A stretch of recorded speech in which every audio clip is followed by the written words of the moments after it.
예, 돌아왔습니다. 부동산 계획론 11주차 두 번째 시간입니다.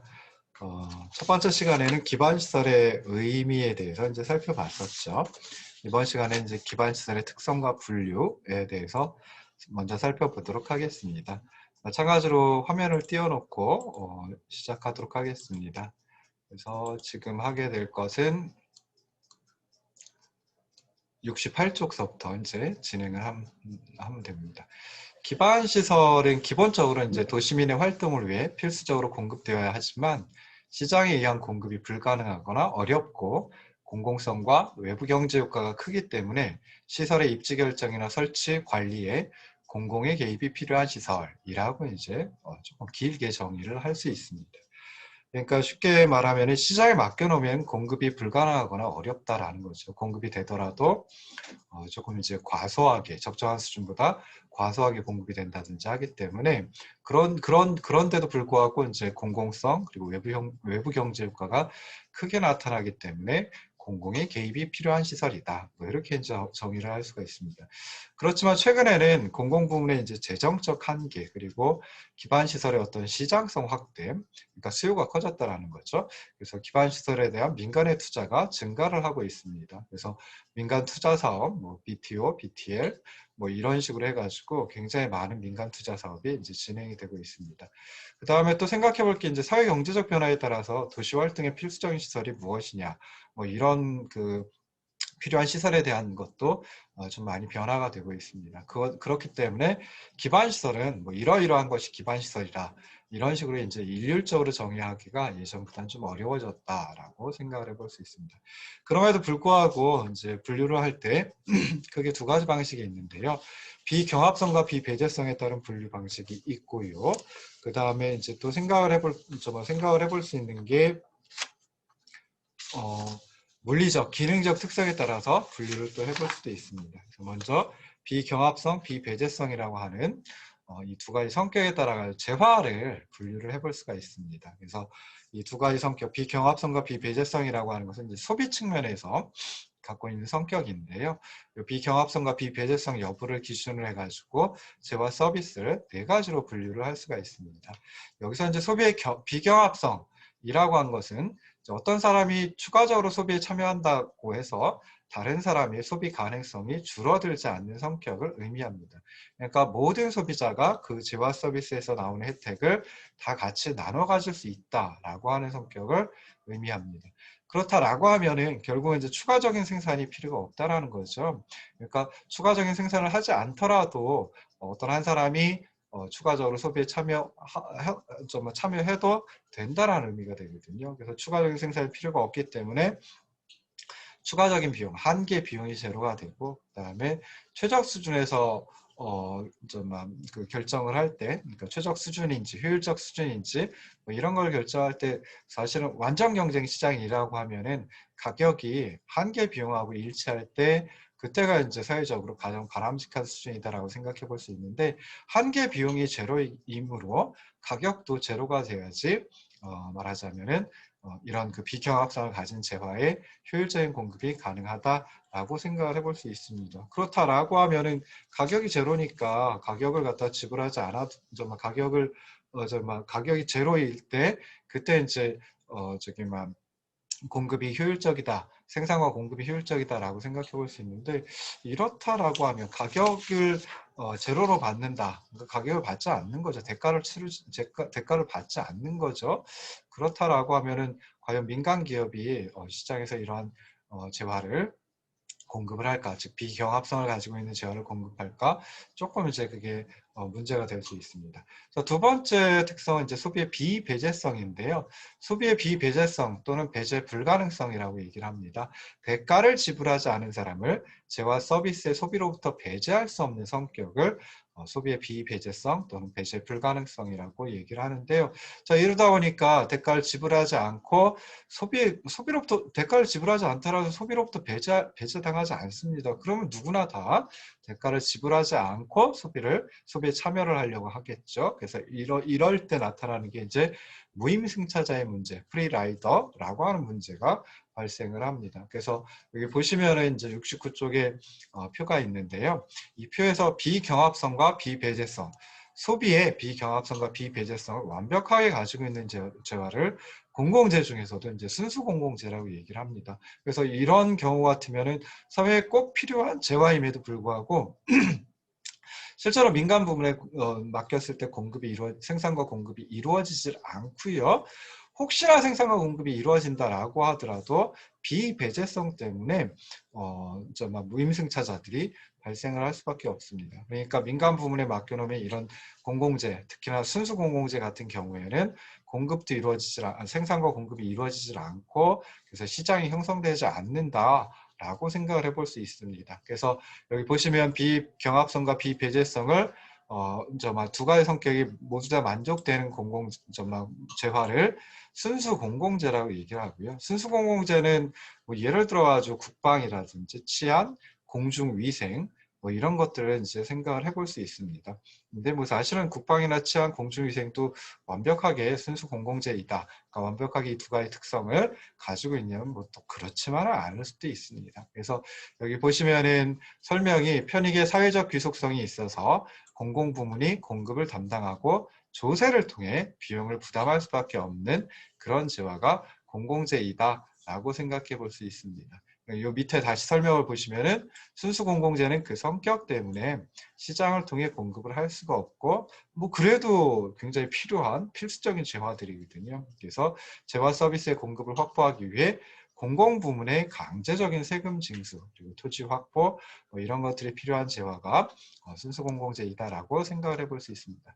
자, 두 번째로 살펴볼 수 있는 것은 비경합성을 가지고 있는데요. 그런데 배제 가능성이 있는 재화 이런 재화를 갖다 이제 공유재라고 얘기를 합니다. 그래서 공유재는 대가를 지불할 필요가 없어서 그러니까 소비를 제한할 수도 없겠죠. 그러다 보니까 아무도 생산하려고 하지 않습니다. 생산을 해봤자 무임승차자들만 존재해가지고 대가를 지불하려고 하지 않으니까 대가를 지불받지 못하니까 시장을 통해서 공급할 수 없습니다. 그럼에도 불구하고 정말 꼭 필요한 그러한 재화이기 때문에 마찬가지로 공공부문의 개입이 필요한 재화이다라고 생각을 해볼 수 있습니다. 그래서 여기 설명을 보시면은 편익이 주로 특정한 지역에 귀속되기 때문에 준공공부문, 그러니까 지방자치단체라든지 뭐 지방공기업이라든지 이런 쪽에서 공급을 담당하고 주로 응익부담의 원칙에 의해 비용을 부담시키는 그래서 이제 배제를 하려고 하는 거죠. 그래서 이런 그 기반 시설에는 뭐 문화시설, 광장, 공동어장 뭐 이런 것들이 있습니다. 자, 세 번째 살펴볼 수 있는 재화는 이제 경합성을 가지고 있는데 또 비배제성을 가지고 있는 재화, 혼잡재라고 부릅니다. 그래서 경합성과 비배제성이 결합되어 있는 재화가 혼잡재이다라고 생각해 볼 수 있는데요. 혼잡재는 소비자가 많아지면 소비의 경합성이 발생해서 혼잡이라고 하는 현상이 발생하지만 이용 요금을 통해 즉 대가를 지불하게 해가지고 소비자의 수를 제한할 수 있기 때문에 시장을 통해서도 어느 정도 공급이 가능한 재화이다. 라고 이제 생각을 해볼 수 있습니다. 그래서 우리가 흔히 얘기할 때 이제 클럽제라고 하는 그런 표현도 있거든요. 그러니까 클럽의 형태, 뭐 테니스 클럽이라든지 뭐 골프 클럽이라든지 이런 것들을 이제 생각해 보시면은 정말 될 수 있습니다. 근데 뭐 사실 이런 것들은 또 배제 가능성도 가지고 있긴 하거든요. 그래서 주로 이제 예를 들 때 살펴보는 게 고속도로 그리고 사회복지시설 뭐 이런 것들입니다. 그래서 고속도로 같은 경우에는 뭐 국가가 만들어 놓고 뭐 톨게이트 같은 게 없다라고 하면 배제성을 갖기가 어렵죠. 즉 비배제성을 갖게 되는데요. 근데 고속도로 보시면 아시겠지만은 사실 그 고속도로 운행하는 차들이 많아진다라고 하면 경합 현상, 즉 경합에 따른 혼잡 현상이 발생하기 쉽습니다. 그래서 이런 그 혼잡재 같은 편익이 개인에게 귀속되기 때문에 공공부문뿐만 아니라 다양한 방법에 의해 공급될 수 있습니다.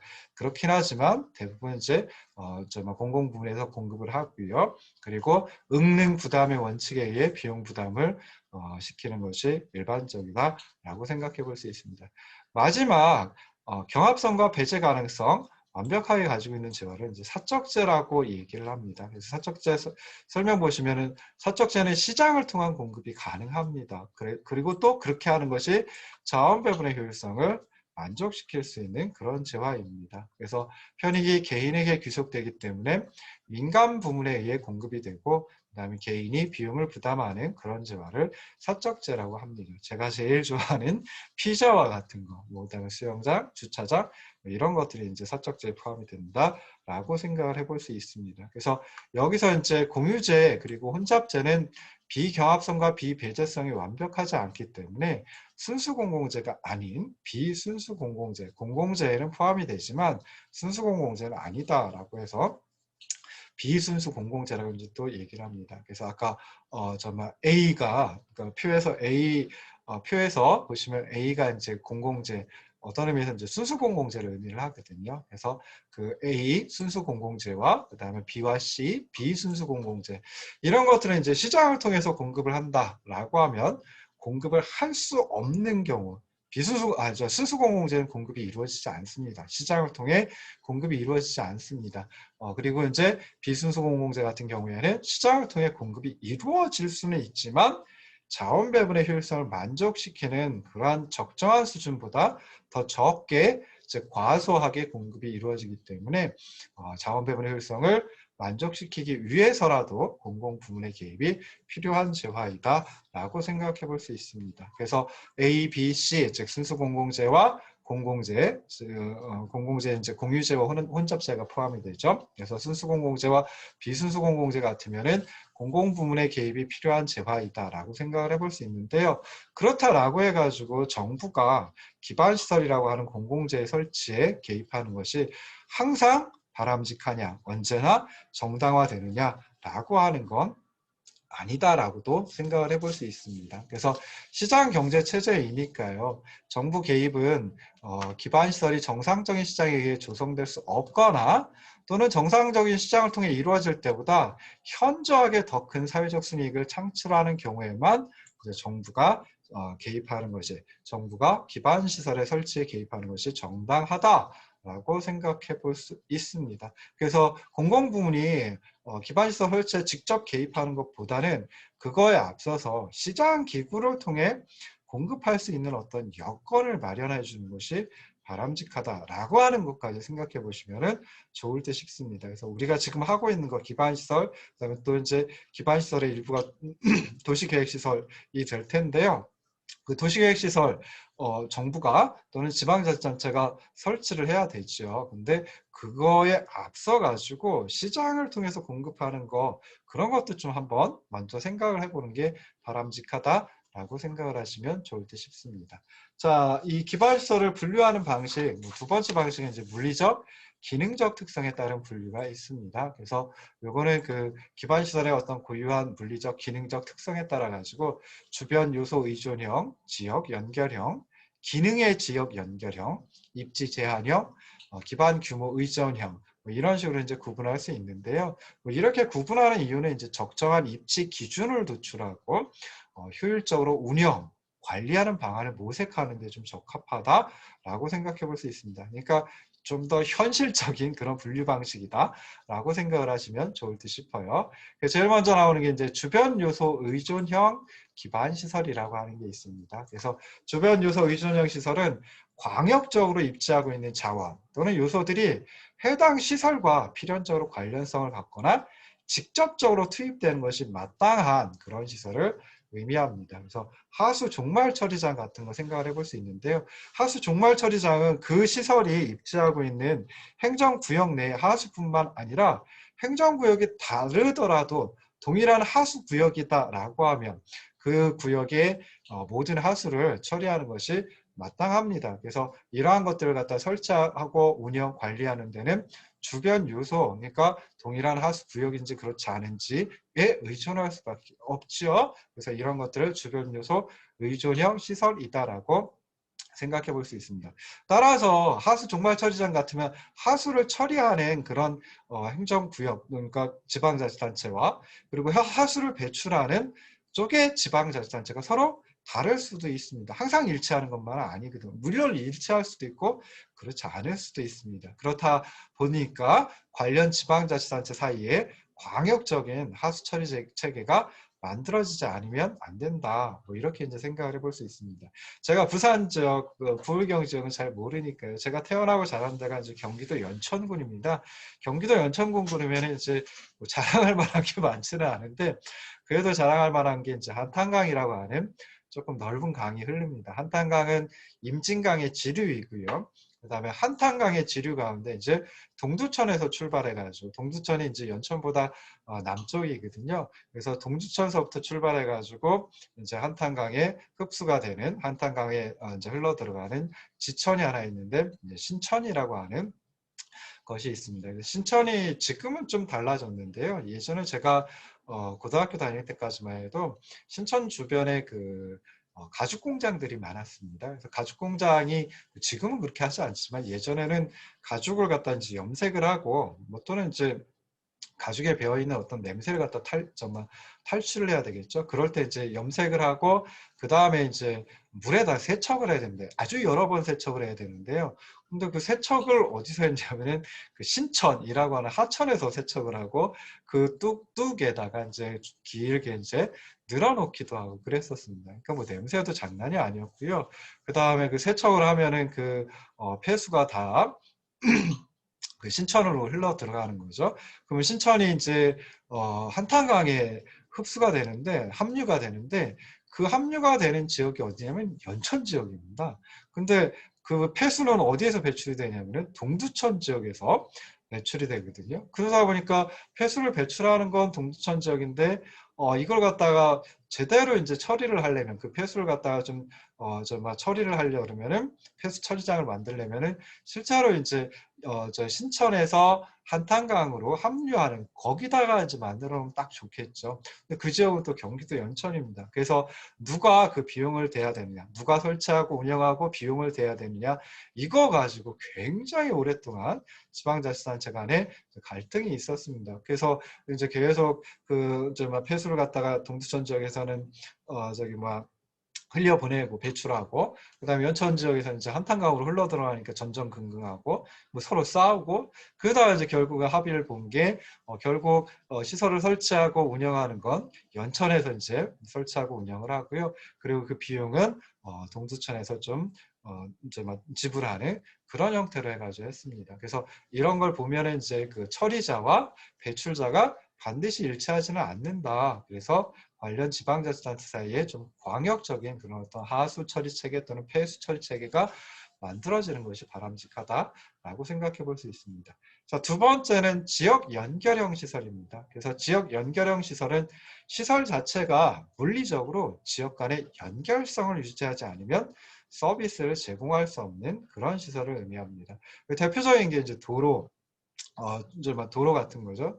또 상수도, 철도 같은 건데요. 자, 이런 시설은 선형으로 여러 지역을 연결하며 망을 형성해야지 고유의 기능을 수행할 수가 있죠. 그러다 보니까 이러한 시설을 입지시키고 운영 관리하기 위해서는 당연히 여러 지방자치단체가 관련이 될 수밖에 없고요. 지방자치단체들 간의 어떤 합리적인 협의와 조정 뭐 이런 것들이 필요하다라고 생각해 볼 수 있습니다.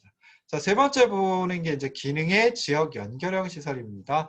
앞에 했던 건 지역 연결형 시설이고요. 지금 하는 건 이제 기능의 지역 연결형 시설입니다. 그래서 시설의 물리적인 형태가 지역 간에 연결되는 것, 이거는 이제 지역 연결형 시설이 되죠. 근데 시설의 물리적인 형태가 지역 간에 연결되지는 않지만 시설이 수행하는 기능 또는 제공하는 서비스가 여러 지역에 연계되는 시설을 기능의 지역 연결형 시설이다라고 이제 분류를 합니다. 그래서 공항이라든지 항만, 버스터미널, 도매시장 이런 것들은 어떤 곳에 입지하느냐에 따라 가지고 입지하는 도시의 내부 구조가 변경이 되고요. 그리고 그 주변 지역의 발전 또는 쇠퇴에 굉장히 많은 영향을 미칩니다. 그래서 기능이 연결되어 있다라는 거죠. 그래서 뭐 예를 들어 동남권 신공항 지금도 계속 이제 인구의 회자가 되고 있고 뭐 여러 가지 논란이 있지요. 그래서 지역마다 그 지역으로 데려가려고 하는 그런 뭐 어떤 갈등, 싸움, 뭐 이런 것들이 아직까지도 이제 계속 이어지고 있습니다. 근데 이런 그 신공항이라고 하는 거 하나 만들어지면, 특히 이제 부울경 동남권 신공항 같으면은 저기 멀리서 뭐 대구라든지 하는 지역에서도 올 수 있고요. 그러니까 대구, 경상북도, 그다음에 경상남도, 부산 해가지고 이제 저기 막 여러 지역에 걸쳐서 그 서비스가 제공이 된다. 서비스가 여러 지역에 걸쳐서 연계가 된다라고 생각을 해볼 수 있죠. 그래서 기능의 지역 연결형 시설이라고 생각해 볼 수 있는데요. 어디에 입지를 하느냐. 예를 들어 부산에 가덕도에 입지한다라고 하면은 이제 그 주변 지역이 굉장히 발전할 수 있겠죠. 근데 가덕도에 신공항이 만들어진다라고 하면 저쪽 대구라든지 하는 쪽에서는 좀 이용하기 멀고, 그러다 보면 아무래도 쇠퇴를 할 수밖에 없다. 뭐 이런 식으로 이제 생각을 해볼 수도 있습니다. 자, 네 번째가 입지 제한형 시설입니다. 그래서 입지 제한형 시설은 시설이 갖는 고유한 기능 때문에 서비스를 제공하는 과정에서 주변 지역에 마이너스의 영향, 부의 영향을 초래하거나 또는 법적 기준을 충족할 수 있는 입지가 극히 제한되기 때문에 모든 지역에 균등하게 설치할 수 없는 시설을 입지 제한형 시설이다라고 분류를 합니다. 그래서 쓰레기 처리장, 공동묘지 이런 것들이 이제 입지 제한형 시설인데요. 이런 입지 제한형 시설들에 대해서는 적정한 입지를 보유하고 있지 않은 지방자치단체는 다른 지역에 설치된 시설을 주로 이용할 수밖에 없다라고 생각해 볼 수 있습니다. 그러다 보니까 관련 지방자치단체들 또는 뭐 관련 주체들 간의 설치 및 이용 비용 부담, 그리고 주변 지역 주민들의 입지 제한형 시설이 입지한 주변 지역 주민들에 대한 보상 등에 대해 이제 공동의 노력을 기울여야 한다라고 생각해 볼 수 있습니다. 자, 서울의 그 공동묘지, 서울시에서 운영하는 공동묘지가 있는데요. 어디에 있을까요? 서울에 있을까요? 그렇지 않습니다. 경기도에 있습니다. 그래서 경기도의 양주라든지 고양이라든지 파주라든지 뭐 이런 쪽에 이제 주로 위치하고 있거든요. 그래서 서울 지역에 들어가긴 좀 쉽지 않을 테니까 이제 그쪽에다가 이제 해놨습니다. 그 다음에 수도권 같은 경우에는 그 수도권 쓰레기 매립지가 있는데, 예전에는 지금의 상암동 그곳에 이제 지금의 서울 상암동에 이제 쓰레기 매립지가 있었는데, 그게 이제 그 2002년 월드컵 개최와 맞물려 가지고 그걸 없앴습니다. 없애고 어느 쪽으로 옮겼냐면 인천으로 옮겼습니다. 그래서 인천 같으면은 수도권 매립지가 있거든요. 그러니까 인천, 그다음에 가까운 경기 뭐 부천이라든지 하는 경기도, 그리고 이제 서울의 쓰레기가 전부 다 인천에 있는 쓰레기 매립지로 전부 다 몰려듭니다. 그래서 지금 원래 2017년인가 18년에 사실은 그 계약이 끝나버렸거든요. 근데 이제 그러니까 뭐 서울이나 경기도 같으면 다른 곳을 찾았어야 되는데, 뭐 그렇게 하는 게 쉽지는 않을 테고요. 그래서 아직까지도 운영이 되고 있습니다. 그래서 인천에서는 그 지역 주민들이 굉장히 불편하겠죠. 쓰레기 더미가 이제 산처럼 계속 쌓여 나가니까. 그래서 인천에서는 2022년까지만 운영을 하고 멈추겠다. 뭐 인천 자체적으로 쓰레기 매립지 찾아볼 테니까 서울이나 경기도는 뭐 그쪽에다가 찾아봐라, 뭐 이런 식으로 통보를 하긴 했지만 아직까지도 해결이 되지 않고 있습니다. 그래서 이러한 시설을 입지 제한형 시설이다라고 생각을 하시면 되고요. 자, 그 다음에 이제 기반 규모 의존형 시설이라고 하는 것도 있습니다. 그래서 기반 규모 의존형 시설은 일정한 규모의 서비스 면적 또는 임계 인구가 시설이 입지하는 지역의 면적 또는 인구를 훨씬 초과하는 그런 시설을 의미합니다. 그래서 주로 종합병원, 사회복지시설, 종합운동장 뭐 이런 것들인데요. 종합병원 같은 경우에는 사실은 어떤 해당 뭐 도시 하나만이 아니라 그 지역, 인근 지역, 그러니까 인근 도시라든지 뭐 인근 농촌 지역이라든지 이런 지역들까지를 서비스 면적 또는 임계 인구로 가지고 있습니다. 그래서 실제로는 이제 시설이 위치하고 있는 그 지역의 면적이라든지 인구보다 배후 지역의 그러니까 인근 배후 지역, 그러니까 서비스가 미칠 수 있는 그런 지역의 면적 또는 인구가 훨씬 더 크기 때문에 배후지, 그러니까 시설이 입지하고 있는 지역 이외의 주변 지역에도 서비스를 공급하고 이용할 수 있는 그런 시설을 기반 규모 의존형 시설이다 라고 얘기를 합니다. 그래서 뭐 이렇게 해가지고 이제 그 기반 시설의 뭐 특성 그리고 분류 뭐 이런 것들에 대해서 이제 살펴봤고요. 자, 우리는 이제 기반 시설 중에서도 도시 계획 시설에 초점을 맞추죠. 그래서 도시 계획 시설이란 무엇이냐라고 했을 때 시민의 공동생활 그리고 도시의 경제 사회 활동을 원활하게 지원하기 위하여 이게 이제 목적이죠. 정부가 직접 설치하거나 민간이 정부의 지원 또는 자력으로 설치하되 누가 설치하는지 설치 주체를 갖다가 표현을 해놨고요. 도시 전체의 발전 및 여타 시설과의 기능적 조화를 도모하기 위해 도시관리계획에 의하여 설치되는 기반시설을 도시계획시설이라고 얘기를 합니다. 그러니까 도시계획시설은 기반시설 가운데 도시관리계획으로 결정된 시설이다라고 이제 생각을 하시면 좋을 듯 싶습니다.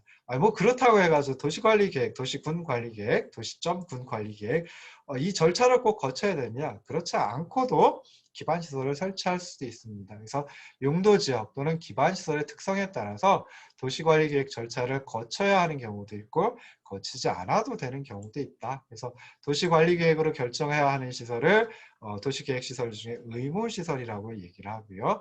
그렇지 않고 민간 부문에 의해 공급이 가능한 시설로서 시설별 개별 법령이나 건축법에 의해 설치할 수 있는 시설을 임의시설이라고 이제 얘기를 합니다. 그래서 의무시설은 조금 덩치가 큰 거라고 생각을 해볼 수 있겠죠. 그래서 도로 등과 같이 상대적으로 시설의 규모가 크거나 주변 지역에 미치는 영향이 큰 시설, 그러면서 공공재의 성격이 큰 시설을 갖다가 이제 의무시설이다라고 생각을 하시면 되고요. 반면에 이제 임의시설 같은 경우에는 상대적으로 시설 규모가 좀 적거나 또는 민간 부문에 의해서도 공급이 가능한 그런 혼잡재 또는 뭐 사적재적 성격이 큰 시설을 임의시설로 두고 있습니다. 그리고 또 의무시설은 도시관리계획으로 결정해야 하는 시설, 그리고 지구 단위 계획으로 결정 가능한 시설, 뭐 이렇게 이제 또 구분을 하기도 합니다. 그래서 요 72쪽에 보시면은 이제 표로 다 정리를 했는데요. 의무시설, 임무시설 해가지고 도시 기반, 죄송합니다. 기반시설을 우리가 7가지로 나눴었죠. 마찬가지로 이제 의무시설, 임의시설 해가지고 뭐 7가지로 이렇게 구분해가지고 생각을 해볼 수 있습니다. 그래서 보시면 도로, 철도, 항만, 공항 뭐 이런 것들은 이제 규모가 상당히 크지요. 그래서 이제 의무시설로 지정을 해놨고요. 그다음에 공항 중에 이제 도심에 공항 터미널이 있는 경우도 있습니다. 그리고 뭐 자동차 및 건설기의 검사시설 이런 것들은 규모가 좀 상대적으로 적기 때문에 임의시설에 이제 포함을 시켜놓고 있습니다.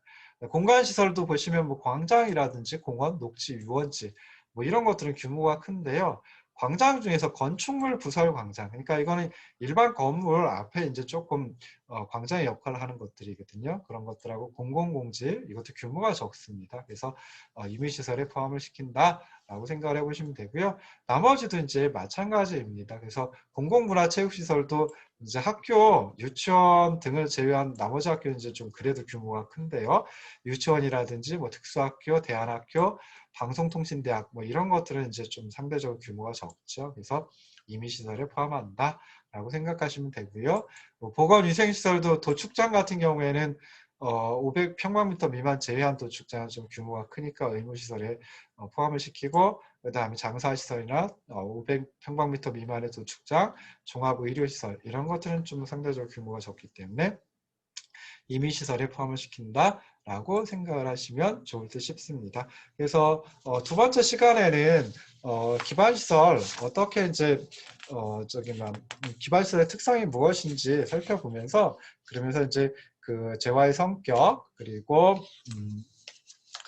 재화의 성격에 따라서 그리고 물리적 기능적 특성에 따라 가지고 어떻게 분류할 수 있는지까지 생각을 해봤습니다. 그래서 오늘은 여기까지 이제 진행을 하고요. 그리고 나서 다음 주차에는 이제 그 다음 부분으로 넘어가도록 하겠습니다. 그래서 주요 기반시설 7개의 큰 그 분류 유형이 있는데요. 그것들 중에 또 각각 46개라고 얘기를 했죠. 46개 전부는 할 수 없겠지만은 그 중에 그래도 좀 중요하다라고 생각하는 거, 그런 주요 기반시설의 정의, 그리고 결정 기준, 도시계획 정말 도시 관리 계획으로 결정을 해야 되는데 결정 기준 그런 것들에 대해서 이제 살펴보도록 하겠습니다. 오늘도 제 강의 들어주시느라고 고생하셨고요. 고맙습니다.